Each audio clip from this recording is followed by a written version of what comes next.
I'm Chris Berman. We got a lot of games to cover. Let's get at it. In our first game this week, we had the Redskins come away with a 7-point win.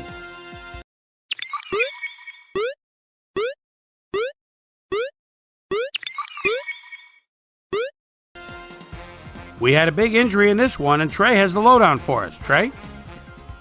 All right, Boomer, thanks. Unfortunately, we did have some big injuries this week, but before we get to those, we're going to run down the rest of the NFL. Stephen Davis won't see action for a while, and that'll be a big offensive loss for his team. It's reported that he's broken his hip, and if that's the case, he'll be out for 6 weeks. Now, on to even bigger news, as you may have already heard. Travis Taylor will miss the remainder of the year, and this is a big blow to this passing game because he was obviously a main target. Now the big story of the day. Chad Johnson is going to be watching from the sidelines for a while, as his injury will deal a major blow to this team. So that'll do it for now. Boomer, back to you. In a long-standing AFC rivalry, we had the Colts win their 5th game of the season. The Panthers won this contest, but will stay at the first place in the NFC South. Joey Galloway had a stellar game, but all said and done, his performance wasn't enough to lift his team to a victory.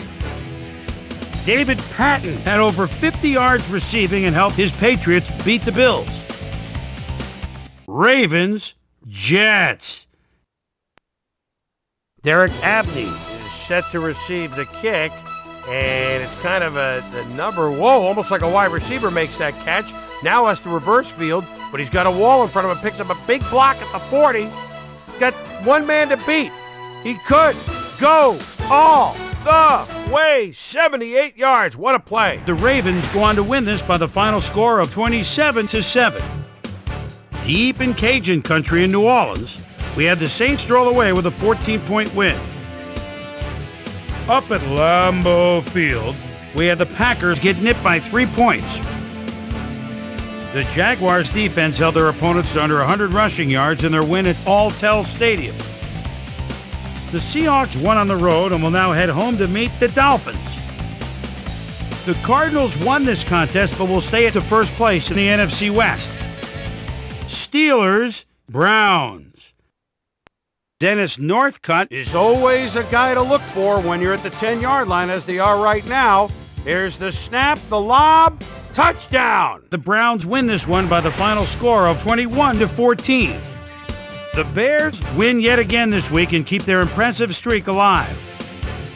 And in our final game, we had the Cowboys come away victorious. So another week in the books here on ESPN, but what do you say we hand out a few game balls before we go? Here's my primetime players.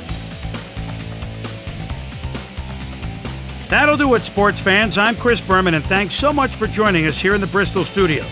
We'll see you next week right here on ESPN, the worldwide leader in sports.